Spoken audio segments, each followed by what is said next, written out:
므낫세 반지파라는 제목으로 하나님 말씀을 같이 나누도록 하겠습니다. 요셉의 장자 므낫셋은 요단 동편에 반이 남아서 거주하며 살았습니다. 그리고 반은 요단을 건너서 요단 서쪽 지금의 팔레스타인 중앙에 거주합니다. 이와 같이 갈라짐으로 말미암아 야곱이 예언했던 에브라임이 므낫세보다 창대하게 되리라는 예언이 이루어지게 됩니다. 요셉의 두 아들 중에 한 명이 므낫세입니다. 오늘 본문에 그 내용을 다루고 있는데 모세가 축복하면서 말합니다. 므낫세 반지파에게 내가 기업을 주겠다. 므낫세 반지파에게 그들의 가족대로 내가 주겠다. 그 지역은 마하나임에서부터 바산 곧 바산옥에 온 나라일 것이다. 그리고 바산에 있는 야일의 모든 고을 무려 60성읍을 줄 것이다.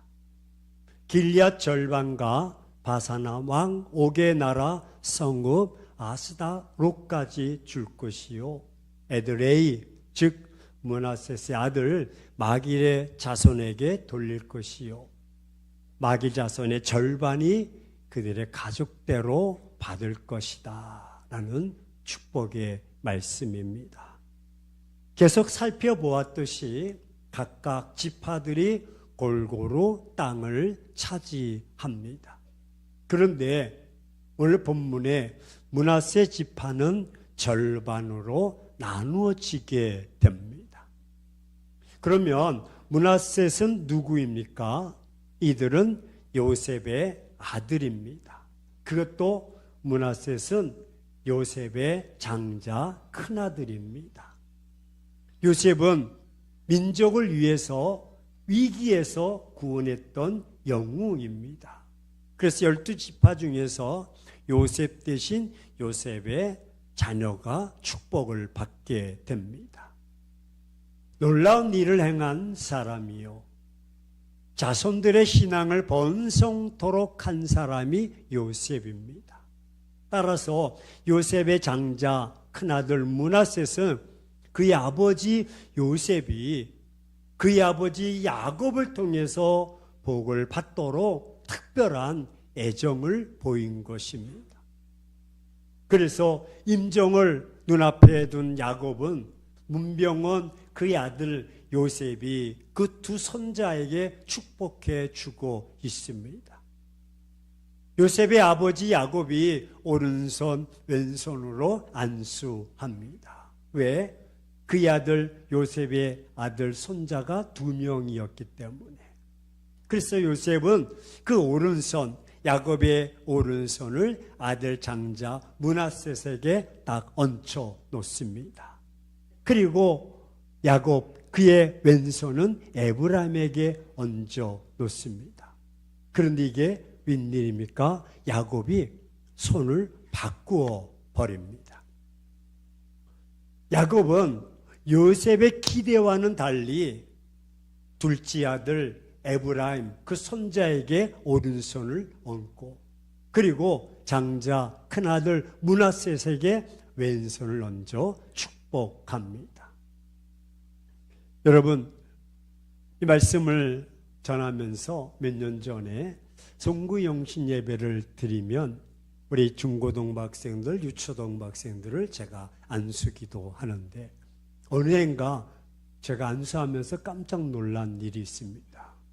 뭐냐면 계속 하다 보니까 나름대로 지치기도 해서 요령을 피웠습니다. 한 아이가 앉으면 두 손으로 지혜와 총명과 명쳐 주시고 하나님 거룩한 큰 일꾼 되게 하옵소서라고 기도하는데 밀려있는 아이들이 많아서 이제 양손으로 이렇게 얹어서 기도했습니다. 근데 이제 왼손에 있는 학생이 중학생인데 기도하는데 제 오른손을 당겨다가 자기 머리에다가 뭔가 좀 아는 것 같아요. 오른손이 어떤 힘이 있고 왼손이 어떤, 왜 왼손을 하냐고 사부스럽게 얻는 것입니다. 여러분보다 낫습니다. 영적으로 해안이 열려있는 학생. 당시 히브리인들의 축복과는 그렇습니다. 안수하는 방법과는 완전히 지금 야곱이 달리하고 있습니다. 히브리인들은 오른손을 건세와 능력의 상징으로, 힘의 원천의 상징으로 생각합니다. 반면에 왼손은 뭔가 부정적인 요소, 진노, 고난, 핍박, 재앙, 죽음 이런 식으로 여겨졌습니다. 따라서 전통적 관습과 비교할 때 지금 야곱의 행동은 매우 어색합니다. 큰아들 요셉의 큰아들 므낫세에게 오른손을 얹어야 되는데 어그러졌습니다. 노년의 야곱이 육안이 어두워서 지금 분별을 못하고 실수한 것입니까? 아닙니다. 사실 야곱 자신은 한때 눈이 어두웠던 부친 자기 아버지 이삭을 속여서 형의 장자권을 빼앗은 적이 있습니다. 따라서 전통적 관습에 의하면 맞지 않지만 그는 지금 해안이 열려서 그 아들 요셉의 큰아들 므낫세에게 하지 않고 에브라임에게 축복하고 있는 것입니다. 오히려 야곱은 아버지의 실수를 교훈 삼아서 자신은 이런 실수를 반복하지 않았습니다. 오히려 야곱은 육안의 어둠 속에서 신령한 영안을 활짝 열어서 하나님의 섭리와 하나님의 뜻이 무엇인지를 분명히 발견하고 있는 것입니다. 그래서 야곱은 요셉의 찾아 둘째 아들 에브라임에게 장자로서의 축복을 베풀었던 것이고, 하지만 요셉은 장자 므낫셋을 생각해서 그가 장자의 축복을 받기를 부모로서 소원했습니다. 그래서 야곱의 깊은 생각과 뜻을 알지 못했던 요셉은 야곱의 손을 바꾸려고 했던 것입니다. 아버지, 지금 잘못됐습니다. 요셉은 장자 므낫셋의 장례를 먼저 생각했습니다. 장자 므낫셋이 잘 되기를 바라는 우리네 마음처럼 말입니다. 므낫셋이 장자로서 가문을 잘 이끌고 가기를 아마 요셉은 원했습니다. 이처럼 요셉이 장자인 므낫셋에 대해서 이렇게 애정과 기대감이 얼마나 큰 것인가 보여주는 장면입니다. 그런데 그런 므낫셋이 왜 쪼개져서 므낫셋 반지파라고 말합니다. 아니, 이렇게 특별한 애정을 받은 므낫셋 그 지파가 왜 이 지경이 된 것입니까? 다른 지파들은 다 한 혈통이요 한 지파인데 므낫셋은 반반 나누었습니다. 요셉의 마음에 비하면 납득이 가지 않습니다. 왜 이런 현상이 나타났을까?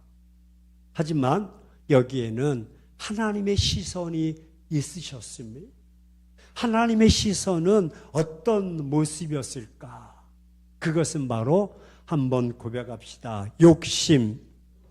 네, 하나님은 지금 욕심을 보고 계셨던 것입니다. 그렇습니다. 므낫세 지파가 절반으로 나눠진 것은 므낫세 지파가 욕심을 제어하지 못하고 감정을 앞세웠기 때문에, 므낫세 지파의 모습은 두 종류, 부류가 있습니다.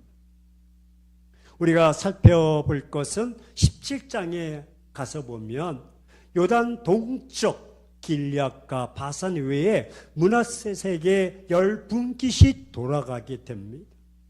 그리고는 므낫세의 여자 자손들이 그 남자 자손들 중에서 또 기업을 받게 될 것입니다.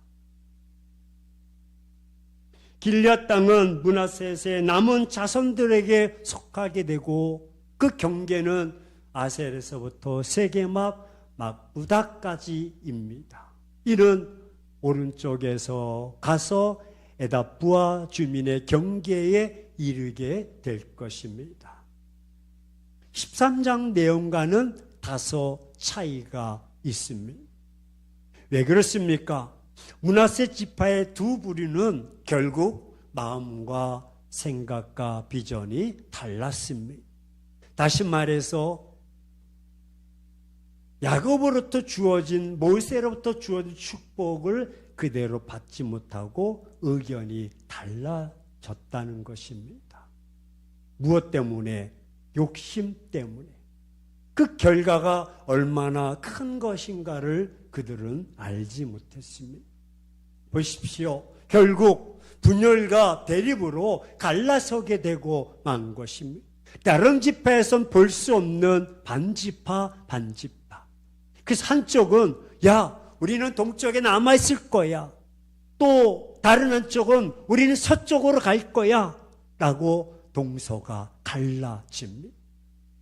두 부류가 욕심과 감정을 끝까지 포기하지 않았던 것입니다. 결국은 므낫세 지파는 욕심도 있고 감정적으로도 굉장히 강한 민족, 강한 지파. 이와 같은 욕심과 감정이 지파 전체에 있는데 이들의 의견이 대립되었을 때는 그들이 쉽게 하나가 되지 못하고 동으로 서로 갈라진 것입니다. 결국 자신들이 13장 차지해야 될 60성읍과 그 많은 성을 선택할 때도 서로 합리성을 이루지 못했습니다. 조화를 이루지 못했습니다. 그들은 그저 감정을 앞세운 결과 서로 의견을 좁히지 못하고 갈라서게 된 것입니다. 하나님은 이런 므낫세의 모습을 미리 아셨습니다. 그래서 야곱으로 하여금 그 손을 어긋맞게 축복한 일을 통해서 하나님의 섭리, 하나님의 일하심에는 결코 실수함이 없다는 것을 알게 됩니다. 야곱의 축복 시에 므낫세가 갈라짐으로 통해 동생 에브라임보다 월등하지 못할 것을 예언하셨던 것입니다. 사랑하는 행복한 교회 성도 여러분, 우리 주변에서도 안타까운 사연들을 듣게 됩니다. 그것이 무엇입니까? 더 좋은 선택을 할 수 있었는데도 욕심과 감정을 앞세워 일을 망치거나 더 나아가서 실패의 자리로 떨어진 사람들의 이야기를 종종 듣습니다. 얼마든지 더 좋은 선택을 얻을 수 있습니다. 또 얼마든지 더 좋은 결과를 얻을 수도 있습니다. 하지만 욕심과 의견과 감정 때문에 서로 분열되고 실패한 일들을 보게 됩니다. 이런 문제는 가정 안에서도 교회 안에서도 민족 국가 안에서도 빈번하게 일어납니다. 우리는 욕심을 쉽게 던지지 못합니다. 그렇다면 여기서 말하는 욕심은 무엇입니까? 여기서 말하는 욕심은 한번 고백합시다. 내 의견을 포기할 수 없다. 예, 여기 욕심은 내 의견을 포기할 수 없다는 것입니다. 내가 더 가져야 된다는 것도 욕심이지만 내가 포기할 수 없다는 것입니다. 의견이 충돌된다는 의미는 단순히 서로의 의견이 다르다는 것을 뛰어넘는 것입니다. 이는 서로 의견이 많이 완전히 달라 맞부딪히거나 맞서서 자신의 의견을 주장하는 상황을 의미합니다. 단순히 다른 것을 충돌한다는 표현으로 쓰지 않습니다. 이는 내 것을 절대로 포기할 수 없다는 주장, 내 의견을 절대로 포기할 수 없다는 주장입니다. 내 것을 내려놓을 수 없다는 주장, 이는 결국 하나가 될 수 없는 극단적인 양비론적 생각입니다. 그렇습니다. 므낫세 지파는 더 많이 가지려는 것이 아니라 그들의 의견이 상충되어서 하나가 되지 못했던 것입니다. 왜? 내 의견이 무시되면 갈라서려고 합니다. 그래서 형제간의 사이가 파괴되거나 어떤 사람과 관계를 끊어버리기도 합니다. 이는 굉장히 무서운 일입니다. 혹시 홍세화 씨의 프랑스의 세느강은 좌우로 나누고 한강은 남북을 가른다라는 책에서 말합니다. 양비론을 양쪽을 모두 비판하면서 양쪽으로 자기 보신하는 처사라고 지적하고 있습니다. 이를 현대적으로 내로남불이라고 말합니다. 내가 하면 로맨스고 다른 사람이 하면 불륜인 것입니다. 내 의견은 진실이고 다른 사람의 의견은 거짓인 것입니다. 받아들이지 않습니다. 결국 타협점이 없어서 갈라지는 것입니다. 대립과 분열이 되는 것입니다. 그래서 무서운 일입니다. 여러분, 욕심과 더불어서 감정 처리까지 덧붙입니다. 여기서 감정은 무엇입니까? 여기서 감정은 자기를 포기할 수 없다는 것, 자기 의견을 포기할 수 없다는 것에 넘어서 자기를 포기할 수 없다는. 그래서 저는 이렇게 정의해 보았습니다. 욕심은 의견을 포기할 수 없다는 것이고, 감정은 자기를 포기할 수 없다는 것이다. 이해가 되십니까? 이런 좋은 말은 좀 적으세요. 다시 한번, 욕심은 의견을 포기할 수 없다는 것이고 감정은 자기를 포기할 수 없다는. 욕심 때문에 의견을 포기하지 못하고 욕심에 감정이 삽입되면 자기를 포기할 수 없습니다. 왜냐하면 감정을 앞세우는 것은 마치 자기 인격이 짓밟혔다고 생각하기 때문에 용납하지 않습니다. 자기의 인격이나 명예가 무시되어졌다고 생각하기 때문에, 자기의 자존심이 무너졌다고 생각하기 때문에 그 의견을 받아들이지 않고 조화를 이루지 못하는 것입니다. 이렇게 절반이 되어버린 우리 현실은 안타까움과 상처들이 많이 남아 있습니다. 이런 것들이 가족의 부모, 자식, 형제 간에 많이 있습니다. 형제 안에 반목하는 가정들도 많습니다. 형제 안에 쪼개진 가정들도 많이 있습니다. 가끔 형제 간에 재산 때문에 싸우고 원수처럼 지내는 사람들이 있습니다. 무척 안타까운 일입니다. 같은 부모로부터 생명을 받아 같이 자란 태어난 사람들이 재산 문제로 서로 사이가 나빠지고 남보다 못한 관계가 되고 있는 것입니다. 제가 신학대학 다닐 때 같이 공부했던 2학년 때 우리 교우가 있었는데 어느 날 학교를 그만뒀습니다. 그럼 맨날 며칠 있다가 교보문고에서 책을 사는데 그 입구에서 담배를 태우는 모습을 만나게 되었습니다.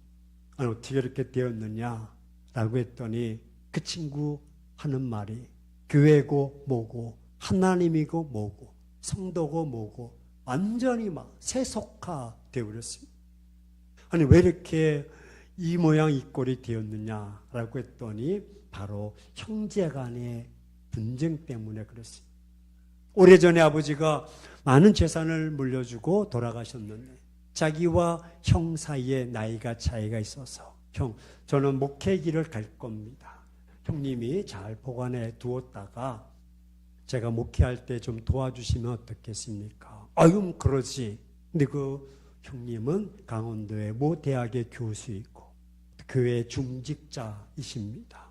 그래서 훗날 신학을 공부하면서 돈이 필요해서 강원도 형님 집에 초인종을 눌렀더니 이 말을 이렇게 이야기합니다. 형님이 문도 열어주지 않더라. 이미 변한 것입니다. 이미 모든 재산권은 다 형님에게 넘어갔고 어쩐 일인지 문도 열어주지 않더라. 거기에 시험이 들어서 교회고 뭐고 아무개가 뭐고 완전 상처. 여러분, 혹이 다른 사람들과 분쟁이 생겼다 하더라도요, 화해가 되기도 합니다. 이해관계 때문에 다시 또 만나기도 합니다. 하지만 형제 간에 사이가 나빠지면요, 다시 그 관계를 복원시키기가 매우 어렵습니다. 더욱이 또 어려운 것이 뭡니까? 다른 사람들이 바라볼 때 무엇이라고 생각합니까? 아유, 저 집안은 콩가루 집안이야. 그렇게 가까웠던 사이가 그렇게 멀어지니 화해가 되지 않습니다. 더욱이 자기 자신에게 직접 재산이 돌아가야 되는데 억울한 생각 때문에 분쟁이 이어지지 않습니다. 남들로부터 비난을 받는 것도 잘 알고 있습니다. 형제간에 싸우면 주변 사람들은 자세한 내용을 들어보려고 하지 않고 무조건 콩가루 집안이라고 얘기합니다. 두 사람 다 나쁘다고 손가락질합니다. 아니, 내가 억울한데 더 억울한 일입니다.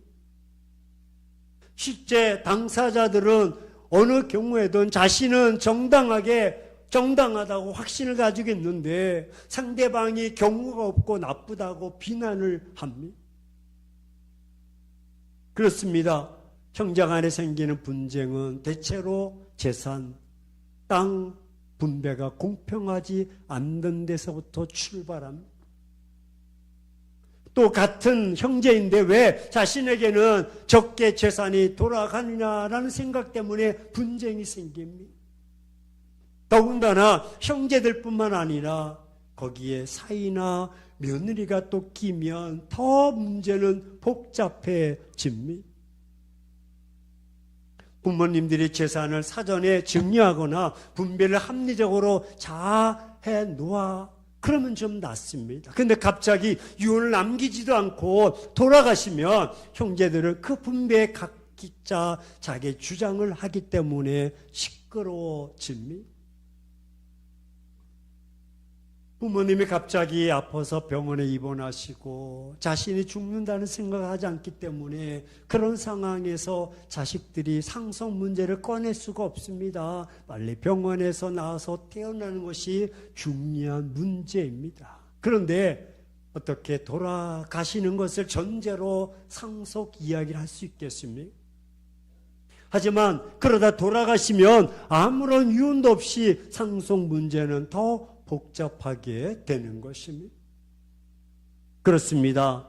결국 그 문제가 잘 해결되지 않으면 법적 문제로 가서 서로 상처를 주며 흠집을 내며 형제간의 원수가 되고 마는 것입니다. 형제간에 갈라지고 대립하고 싸우는 것입니다. 강남과 강북의 목회자들의 상담 내용 중은 강남에는 목사님 억울합니다. 재산권 때문에 형님이 아우가 이렇게 등등 이런 이야기 상담을 많이 합니다. 네, 강북은 우리네 지역은 그런 얘기하지 않고 형이 어려운데 동생이 어려운데 어떻게 좀 도움의 손길이 없습니까? 우리 옆 사람에게 참 우리는 행복합니다. 법정에 갈 이유가 하나도 없습니다. 감사합니다. 예, 므낫세 반지파는 동쪽에 있는 자도 결국 재구실을 하지 못합니다.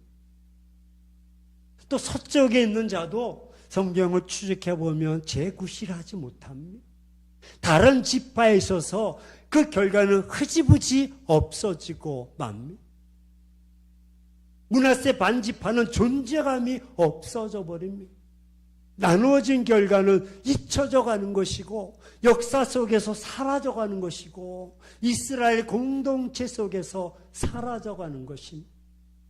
분열이, 나눔이 이만큼 어려운 것입니다. 하지만 하나님의 복은 연합을 통해서 더 충만하게 되는 줄로 믿습니다. 복은 연합할 때 더 큰 역사가 일어납니다. 복은 형제가 하나가 될 때에 더 큰 복으로 만들어 갈 수가 있습니다. 그럼 이들이 어떻게 됩니까? 그럼 어떻게 해야 분열과 갈라짐 없이 하나가 되어서 모세가 야곱이 주었던, 하나님이 주었던 복을 받을 수 있습니까? 그것은 먼저 내가 양보하고 먼저 포기해야 하는 것입니다. 아멘을 절대 하지 않습니다. 왜 내가 포기합니까, 목사님? 억울해 죽겠는데. 여러분, 가정의 형제가 자매가 나누어지지 않으려면 누군가가 포기 양보해야 됩니다. 어느 한편에서 양보하지 않으면 결국 루벤 지파의 교훈을 통해서 반면 교사를 통해서 둘 다 망하고 흐지부지합니다. 더 큰 복의 세계를 바라보는 자가 양보하고 더 큰 복의 세계를 알고 있다면 포기하게 됩니다. 양보와 포기에는 이유가 없습니다. 쉽게 말하면 조건이 없습니다. 조건을 다는 것은 포기가 아닙니다. 내가 포기했으니까 너 이렇게 해야 돼. 내가 이렇게 했으니까 너 이렇게 해야 돼. 그게 아니라 네가 포기했으면 나도 포기하고 나도 포기했으면 너도 포기하고 할렐루야. 다 내려놓는 것입니다. 거기에 합일점이 있는 것입니다. 그것이 예수님의 삶입니다. 예수님은 아무런 조건을 내세우지 않고 너 이렇게 했으니까 구원받아. 너 내가 이렇게 했으니까 너 이렇게 해야 돼. 그런 것을 주지 않고 어떤 조건도 내세우지 않았습니다. 무조건 우리를 받아주셨습니다. 따라서 정말로 우리가 연합을 원한다면 서로 양보해야 하는 것입니다. 정말로 하나 되기를 원한다면 조건 없는, 이의 없는 신앙을 앞세운 양보와 포기를 해야 되는 것입니다. 형제 간에 도움을 주는 사람도, 형제 간에 도움을 받는 사람도 나름대로 쉽지 않다는 것을 이해하고 작은 도움이라도 늘 고맙게 여기는 마음으로 기꺼이 하나 되는 형제 우애가 되어야 될 줄로 믿습니다. 그래야 가문의 그 축복의 통로가 자자손손 이어져 가는 것이지, 네가 내 주장하고 이러면 결국 갈라서고 끊겨지고 사라지는 것입니다. 형제 우애가 깊어지며 존재감이 넘치는 가정과 가문이 되기를 주의 이름으로 축원합니다. 하나님은 우리가 절반이 되어서 하나님의 약속을 누리지 못하는 것을 안타깝게 여기시고 나누어서 하나님의 축복을 누리지 못하는 것을 지금도 안타깝게 여기십니다. 일부 시간에 모 집사님 말씀을 듣고 그 전에 그런 가문의 아픔과 상처가 있었는데 제가 이 말씀을 그분을 향해서 드리는 것은 아니었지만 그분이 그때 그 마음의 상처 때문에 예배를 마치고도 계속 울면서 있다가 가셨습니다. 여러분, 양보하는 것입니다. 내가 포기하는 것이 내가 얻는 것이고 내가 취하는 것입니다. 하나님은 분열해서 다퉈서 대립해서 하나님의 약속을 축복을 누리지 못하는 것을 안타깝게 여기십니다. 반면에 우리가 하나 되고 연합하면 그 축복이 배가 될 줄로 믿습니다. 사랑하는 행복한 교회 성도 여러분, 이제 절반을 하나로 만듭시다. 형제 간의 우애가 갑절이 되도록 만들어 나갑시다.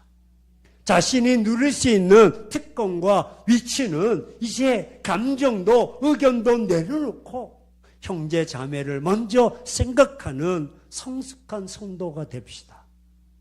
반면에 지나친 욕심과 절제하지 못하는 자기 감정의 결과를 내려놓지 못하면 이는 형제를 하나 되게 하지 못하는 도구들이요, 형제를 분열시키는 갈라지는 도구들입니다. 하나님은 형제가, 가정이, 가문이, 교회가 하나가 되어 축복의 통로를 이어가기를 원하십니다. 그 성경은 우리에게 교훈해 주기를 아브라함과 이삭과 야곱으로 하여금 그 축복이 되돌림되기를 원하십니다. 원하옵기는 여러분을 통해서 그 축복의 대물림이 끊김이 당하지 않기를 주의 이름으로 축원합니다. 내가 양보하고 내가 희생하고 내가 포기함으로 그 은혜의 물줄기가 흘러 자손들에게 넘치는, 아직까지도 내가 포기하지 않고 내 것만 주장하고 내 의견만, 내 감정만 앞세우고 살아간다면 여러분 그는 오래가지 못할 것이요, 사람들에게 존재감이 없어질 것이요, 므낫세 반지파의 교훈을 통해서 아무런 희망이 없는 그런 민족의 가문으로 전락되고 말 것이고 형제 간의 관계는 허물어지고 말 것입니다.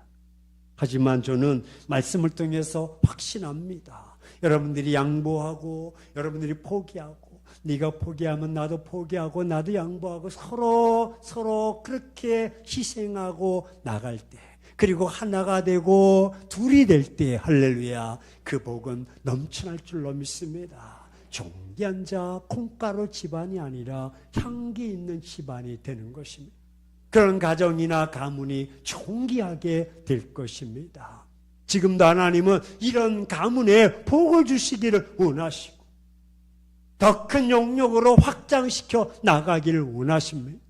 이것이 바로 예수 그리스도를 믿는 사람들이 추구하는 삶의 방식인 줄로 믿습니다. 이 시간 결단합시다. 이제부터 절반이 아닌 하나로 만들어 갑시다. 분열을 하나된 연합으로 이루어 갑시다. 더 이상 욕심이 아닌 나눔의 모습으로 나갑시다.